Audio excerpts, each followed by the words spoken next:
Misdirecting. I know what you think.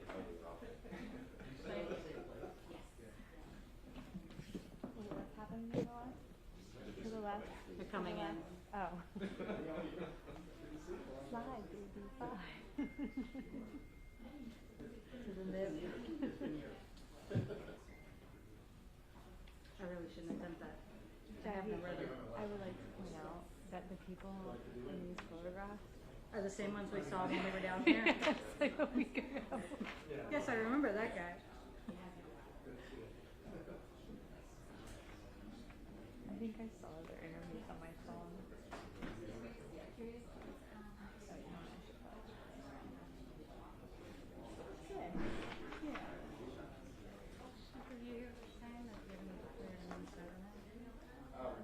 Yeah, so she has no clothes. No parking. No parking. No coat. She's in second. They told her to go to what's it called? Oh, like the Goodwill store or whatever. Oh, jeez. Well, she won't care about that. But No, she really? won't That's care. what you're gonna say? I thought you were gonna say like the commissary, not the commissary, but like the what do they call the base? Where you go to. Oh yeah. The Disney store. Mickey Mouse.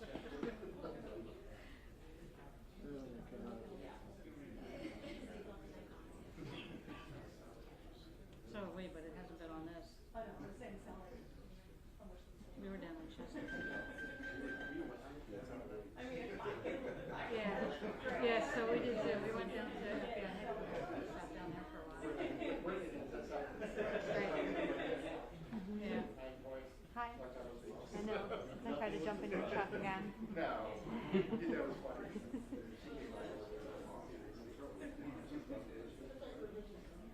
Yeah, she told me that.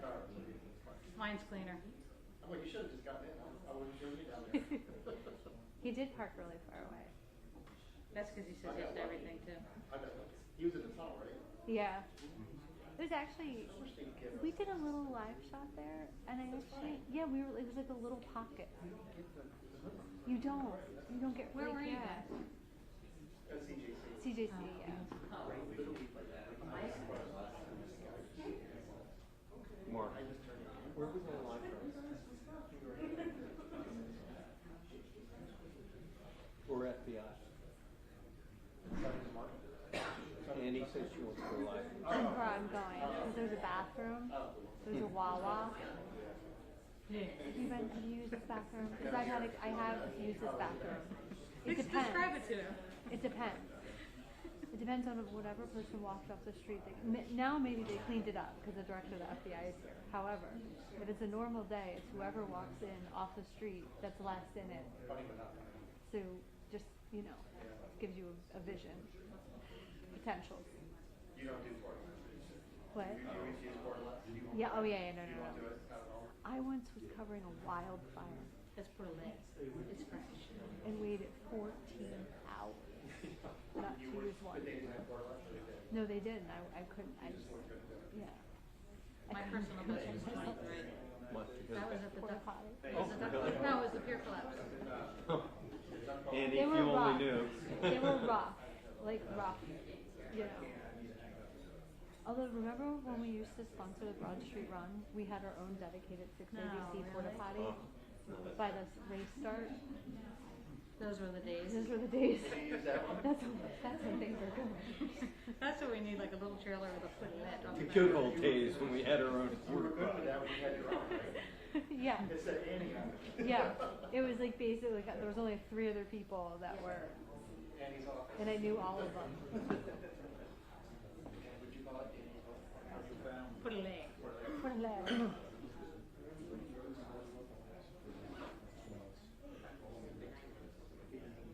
Are you traveling this weekend? Oh, wow. Oh, please. I know. Thanks. I would do it if I could have. I hear you, Mark. No, you're not.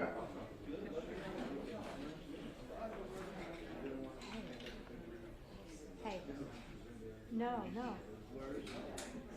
Wait, should I look at it? Yeah. You got your You were at the beach. Oh, Oh, not on the street, 'cause I don't really know.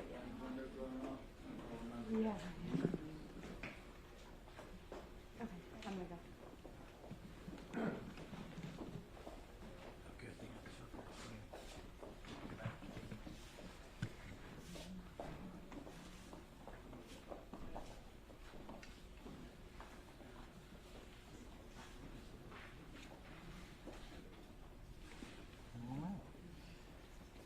Yeah, huddle around.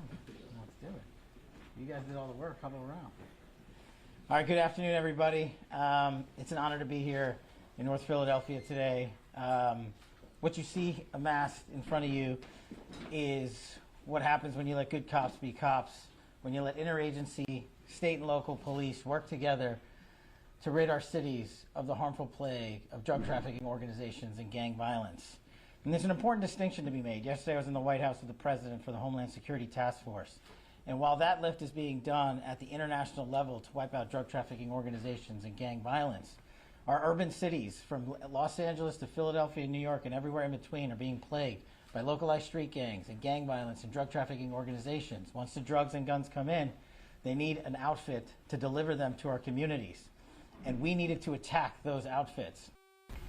And the reason I wanted to come to Philadelphia today is because this takedown, brought to you by the men and women standing behind me and their wonderful teams, the Philadelphia Police Department, the FBI, and the United States Attorney's Office, are bringing to bear what law enforcement can do when you unleash them and let them go after the criminals that are destroying our communities, that are harming our civilization, and that are hurting our children.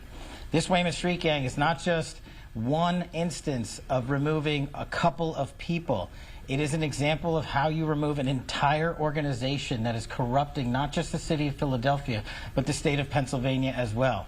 And I felt it extremely important to come in here and say, not only are we removing guns and gang members and robbers and firearms, we are removing an entire coordinated section of gang violence permanently off the streets. And that's how you deliver a victory for the people of Philadelphia, the people of Pennsylvania, and the people of America.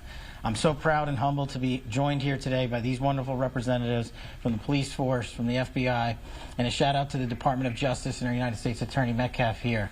You need courageous prosecutors to bring these cases. You need people that aren't going to say no, that are going to bend the knee, that are going to say, oh, it's too hard to bring this case, it's too difficult to collect the evidence. When you hear the details of this case, everyone in America should be looking at this takedown. This takedown is how you safeguard American cities from coast to coast. This takedown is an interagency process, years in the making. Extensive legal service and process was executed here, correctly done to make sure that the integrity of the investigation is upheld and the criminals are put into the legal system and brought before a judge and a jury, and they will have their rightful day in court.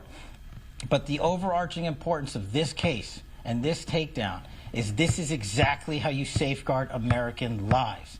You go after the organizations that are inflicting pain across America in each and every city. And this is my tenure as FBI director. This is one of the largest and most impressive gang takedowns that I have ever seen. So I felt it important to come here and just shake the hands of the brave men and women that did this work.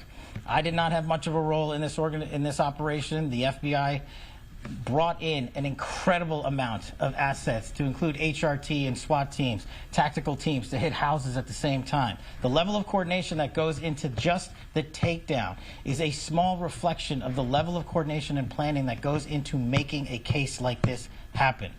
We have permanently removed a drug trafficking organization out of the streets of Philadelphia, and they're going to stop pouring guns and chemicals and drugs into our communities, and our children are safer today. So I just want to thank the men and women of law enforcement, the U.S. Attorney's Office, and of course, the proud men and women of the FBI who are leading the charge across this country. If anyone out there is watching in your streets and your communities, this is how you stop gang violence. Thank you.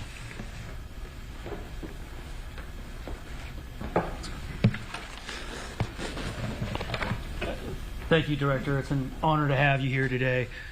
My name is David Metcalf. I'm the United States Attorney for the Eastern District of Pennsylvania. I'm pleased to be joined by Special Agent in Charge Wayne Jacobs for the FBI, Special Agent in Charge Todd Hodnett with the DEA. We're also joined by the Pennsylvania Attorney General's Office, Kirsten Hine, and Chief of Criminal Investigations John Kissinger. And of course, we're always pleased to have Commissioner Bethel here. It's an honor to have you here, sir, as well. Today we are announcing a historic indictment. This case involves 33 defendants. It's a massive drug trafficking conspiracy spanning nearly a decade, involving tremendous volumes of fentanyl and narcotics, and it takes place at the epicenter of the opioid crisis here in the Kensington neighborhood of Philadelphia. This indictment by defendant is the largest federal indictment this century brought by our district. And like a precision missile, it has been targeted for maximum impact where it needed to go. As I said, at the heart of the opioid scourge here in Kensington. As of this morning, 29 defendants are in custody, thanks to a successful operation by the FBI and our other law enforcement partners. Throughout the course of the coordinated takedown, as well as the investigation overall, we've been able to recover dozens of firearms off the street, including assault rifles, seize substantial volumes of fentanyl and narcotics at locations associated with the defendant. This case takes place at the crossroads of drugs and violence, and we are all here with a loud and unmistakable message that we are reclaiming these neighborhoods for the people who live and work here. We are taking back what the defendants are alleged to have stolen from the community, which is peace, prosperity, law, and order. As the director's presence here today indicates, this case is special. It's one of those few cases which, if successful, will eliminate an entire criminal outfit. It will clean and cleanse a whole neighborhood and will virtually eradicate a violent drug trafficking organization root and stem. To be clear, every defendant is presumed innocent until proven guilty. An indictment is only an allegation, and this indictment alleges that the Weymouth Street drug trafficking organization, for nearly a decade, sold and distributed substantial volumes of fentanyl, crack cocaine, and heroin, mostly in the 3100 block of Weymouth Street. They made their living in one of the most notorious and prolific segments of an open-air drug market here in Kensington. They ran it like a business, but they also ran it, as the director alluded to, by violence, by fear, and by threats. They enforced their territory through the threats of assaults, shootings, and murder. They threatened anyone who talked to or cooperated with law enforcement. They were armed. The indictment further alleges that this DTO was led by Jose Antonio Morales Nieves, aka Flaco, a 45-year-old man from Puerto Rico, but a frequent flyer here in Philadelphia, who essentially owned the 3100 block of Weymouth Street and allowed other members of the DTO to sell drugs on the block in exchange for a payment of rent. He was joined by Roman Montañez, 40-year-old from Philadelphia, who essentially ran the day-to-day operations of the Weymouth Street DTO. He collected revenue, he organized the schedules of the workers, and orchestrated a pretty sophisticated business enterprise that peddled in poison. He also was responsible for procuring the drug supply for the organization. And on that score, I'll note that the indictment alleges that this organization did not care how dangerous the drugs were that they peddled to customers. Mr. Montañez wanted it as strong and as powerful as possible. In fact, the indictment alleges that at one point, one DTO member acknowledged the deadly nature of the drugs they were selling, and yet the DTO continued to sell it day by day, month after month, for nearly a decade. Fortunately, both of these men and most of their compatriots are now in the custody of the FBI, awaiting federal prosecution. I encourage all of you to read the indictment. It is now unsealed, and I couldn't possibly encapsulate and summarize all of the offense conduct in just a press conference, but it is truly staggering. As I mentioned, this case is special. I, as the U.S. Attorney, obviously represent the office and I lead it, but as a career prosecutor, I'd be remiss if I didn't give true credit where it belongs, which is to the line prosecutors and agents who built the case. And you only build a case like this with skill and ferocity and day by day working it up to build a case that truly makes a difference. A case that is a long-term, comprehensive annihilation of a criminal organization. Those don't come around a lot. And I'll also say this couldn't be done without Commissioner Bethel and the Philadelphia Police Department. When you have a case like this and you have a significant federal indictment, I sometimes think there's this misconception that is a purely federal case. And that's just not true. You can't build a case like this, of this magnitude and scale, without the support of the Philadelphia Police Department. You can't do it without the resources they provide, and more importantly, the intelligence. And on that score, while I have everyone here, I'd like to talk about this case, but also talk more globally and strategically about what we're doing in this city to combat gun violence and drug trafficking. Because it's more than this case. This case is just an illustration and example of that work. And what we're doing is the Department of Justice, the U.S. Attorney's Office, FBI, DEA, HSI, ATF, and the Philadelphia Police Department have established an initiative, a violent crime initiative called PSN Recon. This is the violent crime initiative of the federal and state law enforcement community to attack violence in this city going forward. PSN Recon is named after Project Safe Neighborhood, which is the department's existing program combating gun violence. It is ultimately a criminal intelligence program. It's a way for all of us to consolidate and collect the intelligence from the entire law enforcement community and identify, target, and investigate the worst violent actors in this city. Because cases like this don't get formulated based on the word of one confidential informant or one ballistics match. You only put together cases like this, you only stop the violence by targeting the worst actors based on the best intelligence. And the best intelligence doesn't live in one place, it lives everywhere.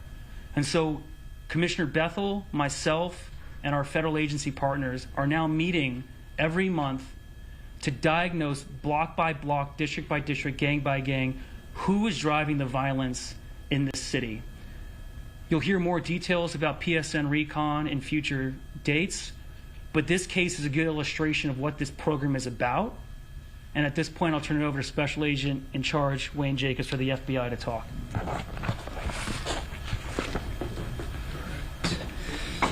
Thank you, sir. I want to start by thanking our director, Mr. Patel, for being here. His support of this investigation of our field office means everything to the folks who put this work together. So thank you, sir, for being here. For too long, the Weymouth Street drug trafficking organization flooded the streets of Kensington with drugs and terrorized residents with horrific acts of violence and intimidation. That ended today. Earlier this morning, the FBI, working with our state, local, and federal partners, executed arrest warrants for 22 at-large defendants. 8 additional defendants who are currently in local custody will be transferred into federal custody next week. Also executed this morning were 11 search warrants. The results of those search warrants are still pending. This morning's operation involved hundreds of law enforcement personnel, 9 tactical teams, and extended beyond Philadelphia with arrests in San Juan, Puerto Rico, Wilmington, Delaware, and Millville, New Jersey. But the vast majority of our actions were concentrated right here in Kensington, where this organization devastated the community, fueled violence, and spread fear among residents for nearly a decade. Today's arrests are a culmination of a multi-year investigation, a testament to the persistence, coordination, and dedication of the women and men who refuse to let this organization continue to harm this city. Our message is clear. The FBI and our partners will not tolerate those who endanger our neighborhoods through drugs and violence. While our work today is done, our commitment to this city is not. We will remain here standing with the people of Kensington, protecting those who seek peace and stability in their neighborhood. As the United States Attorney just emphasized, today's action advances the goals of Project Safe Neighborhoods, and specifically PSN Recon, a focused initiative that identifies the most violent and dangerous individuals in our communities and holds them accountable. The FBI proudly amplifies that message. We stand with this community. Our job doesn't end with these arrests. It includes building trust, listening, and working together to create lasting safety. In the coming days, residents will see FBI public safety ads on social media platforms with information on how to safely and securely share tips about drug trafficking and violent crime in your communities. If you know something that can help make your block safer, we want to hear from you. Every piece of information, no matter how small, can make a difference. Finally, I want to thank our partners. Partnership sits at the foundation of everything the FBI does. None of this would have been possible without the commitment and professionalism of every agency, department, and office represented here today. Philadelphia has made tremendous progress in the fight against violent crime, and that work continues. Together, with our partners and with the people of Kensington, we will keep building on that momentum to make our city safer and stronger. Thank you. And I'll turn it over to Commissioner Bell. Thank you for that, Wayne. I appreciate those words, and just wanted to recognize the team here today. You know, as I live around the group here, Director Patel, I appreciate the support, and I share with you behind the scenes my appreciation for my colleague and law enforcement colleagues and the U.S. Attorney here as well, colleagues from the state. I mean, this is the work. You know, I constantly tell people, you know, we are having significant success across the city this year. And it's not just about, you know, the Philadelphia Police Department. It's those relationships that we've had for quite some time, and we continue to use those relationships to move forward. It was just not too long ago after Kata Scott's, we found her murderer. It was the FBI that I would turn to help us in that investigation, and talking to Wayne throughout that. So we're constantly behind the scenes working together, and I'm just so appreciative of that. I do want to recognize Commissioner Kelly, who oversees our narcotics team, and our narcotics officers here today, and the Bureau for their hard work and their engagement. You know, 2 years ago when I joined back to the police department after being here 30 years, the mayor talked about One Philly in action, and this is exactly the model that the mayor at the time talked about. She charged us at that time, you know, to not just turn into turf battles and not to be in silos in our work, and that the agencies working together, we can have an impact on impacting the lives of the people that we serve, and those comments are echoed here today. Today is a culmination of a deliberate, patient, and highly coordinated investigation into a violent criminal enterprise operating in and around Weymouth Street in Kensington. You see the captain behind me nodding. He's like, man, thank you, because we have known for a long time the conditions and what Weymouth has done to the community they serve, and the poison that they put out on the street on a regular basis. So, Captain, I think I know you have a lot of pride today. Know that you're supported in this work, and just continue the good work that you do as you move forward. This group pumped fentanyl. All right, you've been listening to the FBI director, the Philadelphia Police Commissioner, and others detailing a historic indictment, 33 defendants, 29 in custody, an alleged drug operation spanning a decade on Weymouth Street, right in the heart of the opioid epidemic in this country, the Kensington neighborhood of Philadelphia. We will continue to follow this story. Stay tuned for Action News at 4, 5, and 6 for the latest on this investigation, and you can get updates on 6abc.com. We return you now to Tamron Hall. And just like any good fashion show, there's always a last-minute twist. So here's the deal. Listen to this. Our original fifth designer had a last-minute travel glitch. Don't worry, we've already invited her back for the spring. But as fate would have it, one of our finalists was blowing up our producers' phones, hoping to get a last-minute spot. Never gave up, kept calling until the very end. Because I'm going to tell you, this is a reminder to everyone, when your dream is meant for you, that dream will happen. Take a look. This will be probably one of the biggest honors of my career. Hey, well, you're officially going to be on the show. Oh, oh my God. Oh my God. I just feel like, oh, wow. To hear those words, my prayers answered. The whole world needs to know there's a great story behind my brand. Watching my mom sew when I was like 9, 10 years old, and she sewed on an old-fashioned sewing machine, and I used to watch her, and she would put stuff together. And I took a needle and was just making little small stuff. When I was 13 years old, my parents wasn't buying anything for us, so I just took something I already had and turned it into something new. That's when I knew Fashion was a passion for me. In 2011, I decided to start my own business, Perry Jones, and I said, I'm just going to make intervention, and enforcement. And we're using all of those components. But we will not return this neighborhood to what it should be and what it deserves if we don't do this level of enforcement going at it from all areas. And so I am just appreciative of the team here today. And I will say to anyone out there, we're not done. You know, we've now shown the template that we can put together to be able to attack these areas. And we're going to continue to attack those areas as we move forward. And so I'll stop there, and I'll kick it back over to my colleague, because I'm sure there's going to be some questions.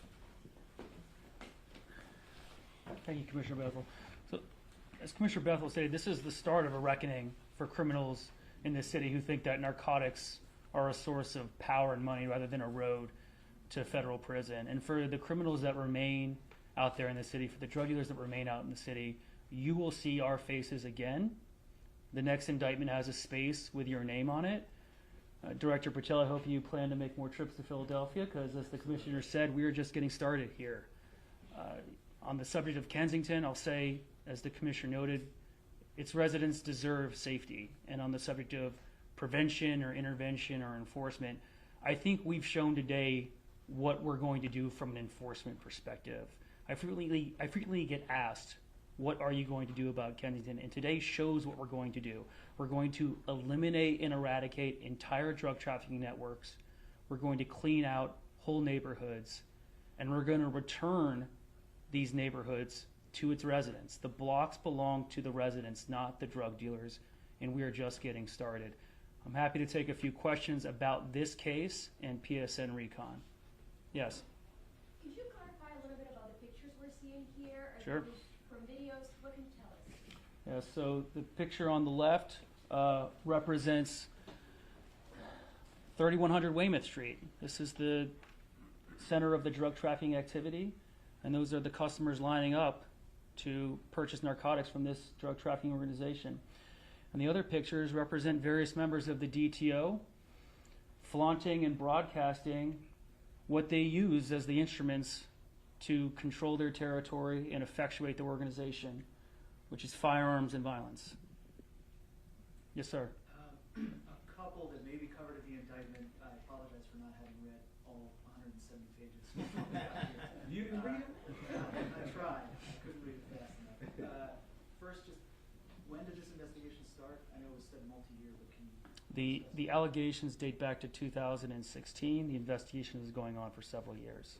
And then, is there an estimate on how much, in terms of quantity or dollar amount of drugs this group sold over the course of that period? So we're still tabulating drug quantities based on the seizures today. I would point you to the indictment, which alleges over 400 grams of fentanyl. That's the mandatory minimum quantity. But I would venture to say that the evidence will establish quantities far in excess of that into the realm of kilograms. And then I know you mentioned violence and threats of violence. I didn't see charges for anyone specifically with acts of violence, but can you share any details as to what that component of this investigation looked like? Sure, it's a good question. So there, at the moment, no substantive allegations of murder or shootings. I will say the investigation is still ongoing. But as you can see from the visual aids, and as well as the evidence developed during the course of the investigation, there was significant evidence of violence and threats. But I will just revert back to my statement that we're still investigating and further charges could be coming. Then one more quick one. There's 33 people indicted here. I know there are allegations that some people would rent out corners and blocks. I mean, where did these folks, how did they get involved in the group? Did they live in Kensington? Did they live all over the city? How did that work?